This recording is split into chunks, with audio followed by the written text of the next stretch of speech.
All signs point to multiple Vancouver Canucks prospects making a huge push to join this opening night roster with the team. But not only that, the Canucks make multiple moves by reassigning players to their respective leagues, and a couple of these are surprising to fans. We're going to break down all this, what it means for these prospects as they make a final push to join the opening night roster, and the players that have been sent down. We're going to break down all this and so much more later on this episode. Before we get into it, I just want to give a huge shout out to everyone watching this. If you're part of the 8,413, I just want to give you a sincere thank you for sticking around and enjoying this content. And if you haven't joined Canucks Digest yet, but you want to stay up to date on everything to do around the team, make sure to go down and hit that free subscribe button. It helps out a bunch, and in return, we'll give you daily updates from around the team.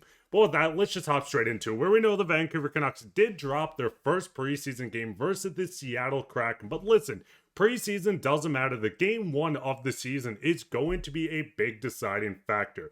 Going into these moves, before we get into the key players stepping up, the Canucks made multiple of them, sending Josh Bloom to the Abbotsford Canucks. We see multiple players sent down, but a couple are surprising. The first one, Riley Patterson, I'm surprised did not get into a couple of games of action. We've seen him work well during training camp. The big one is Alexei Medvedev. Medvedev is not going to stay in the NHL. He's going to return to the London Knights to dominate in the starters crease. But one of the youngest goaltenders coming out, I was a little shocked that he did not get some preseason action, or at least a period of hockey during this. Now, we've seen Tolopilo stand on its head. Who's going to run the entire show with Abbotsford? We know Ty Young struggled a tiny bit, but awesome numbers in the ECHL. So getting the goaltenders in is awesome. Medvedev, who got huge praise from Patrik Allvin, once again a little shocked. Gabe Sherratt is going to go back and tear up with the Steelheads as well in the OHL. There's a lot of young prospects in this Canucks system that's going to really shine. Multiple of them did get sent down, but it doesn't mean that these guys are not going to be appreciated by the organization. I mean, Medvedev was taken quite high, but looking at the list, fans, are you a little shocked that maybe some of these guys did not get in for a bit of time? We're going to see a lot of cuts leading up to the final preseason game as the Canucks try to solidify their roster. But what is your guys' thoughts on everyone being sent down? But with that, let's just hop straight into where we know the Canucks hockey is back. We finally got NHL action, preseason at least, with multiple faces and a couple new ones within the lineups. There's a lot of guys to like. That top line has been kind of working. Lekkeriamaki is trying to get back into this lineup as a full-time NHL player after being sent to Abbotsford, but there is one or two players in particular that really stood out. Coots is a name that everyone knows. We know how good Coots has been during the scrimmages, but he has been making a huge push to crack this team. Dave Hall said it perfectly. The Canucks are still 0-0-0-0 on the season, but there were a lot to like in that loss. The top one, Braden Coots, continues to impress. Now, Coots is coming out, picked 15th overall by the Vancouver Canucks in this past draft, putting up 63 points in 60 games, 8 points in 6 playoff games. Coots is a very young piece, but the big thing with this, we're finally seeing the Canucks get a lot of good draft picks starting to hit, or at least showing signs that they're looking like hidden gems. But Braden Coots is legitimately making a push to crack the lineup out of camp. Now, going into this, Coots did put up an assist on Victor Mancini's goal, which was beautiful. Mancini is out there flying around, looking like a bigger Quinn Hughes. And listen, maybe not that good, but still a very serviceable piece, which we will touch on later.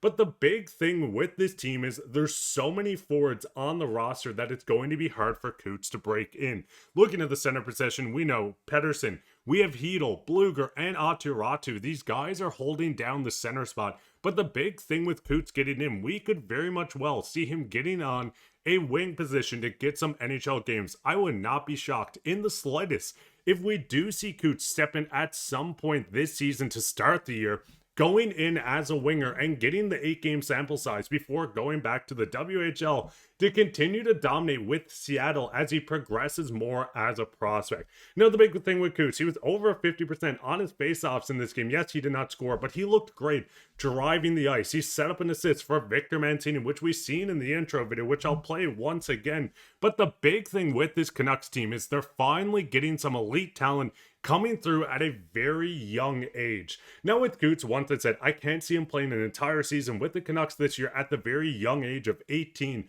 But I do think with how he's playing, with his poise, with everything he does, they're going to legitimately give him a chance to get into the lineup and get at least 1 to 2 NHL games to start the season. But it doesn't stop there. Victor Mancini, the goal scorer tonight, looked incredible, and things get very interesting on the blue line as there already is a bit of a logjam. Now, looking at Mancini, he was outstanding last season in Abbotsford. We've seen 16 games with the Canucks, having 31 total NHL games. Victor Mancini is 23 years old, a hidden gem drafted in the 5th round. But going back to what Dave Hall said, and listen, go check out all Dave Hall's work. He's incredible covering the Canucks. He said Mancini played like it was round 1 of the Calder Cup playoffs when he was absolutely dominating. Now, with Mancini, getting him in is going to be difficult. We know the top 2 pairings of Hronek and Hughes and Pettersson and Myers. Then it gets tricky when you're working your way farther down the lineup. Looking at this, DPD, Forbert, Joseph, who they just brought in, Mancini, Willander. But there's a legitimate chance going into the rest of this preseason that one of these defensemen, and this is not even speaking on the forwards of this group, but one of these guys are going to end up breaking through in camp. And the big thing with general managers and coaches, they will make moves to get you into the lineup.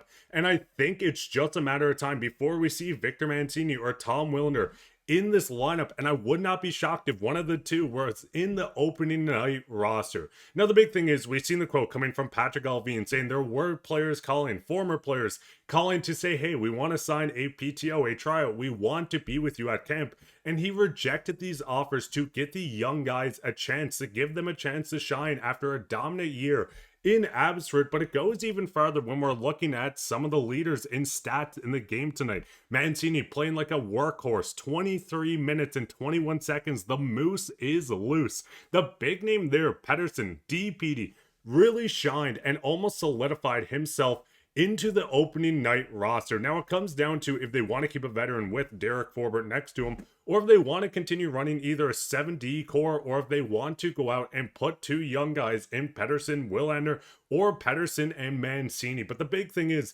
the Canucks are finally getting the talent coming through. It's only a matter of time, and all signs are finally pointing at a young push between this Canucks roster, and I cannot wait to see how it all unfolds. But what is your guys' thoughts on this? What is your thoughts on the players sent down? What is your thoughts on these players shining? Do you think Coots breaks into the lineup game 1, or do you think it's better off sending them to the WHL? What is your thoughts on DPD, Willander, Mancini? Let me know all down below in the comments. And speaking of comments, let's go straight into comments today. Coming from Troy, and he says, Canucks Army also said Coots' shot looked nasty, and his skating is NHL ready, as is his shot. And that's the big thing with Coots. He is really making a huge push and winning fans over in the pushing to get into this lineup. Let us know your thoughts on Coots down below. You could be featured on comments today like we did with Troy today. But while you're down there, leave a like, subscribe, share this with your friends. We'll be back in another episode, so keep your eye out for that. But I've been your host, Mark, and take care, Canucks fans.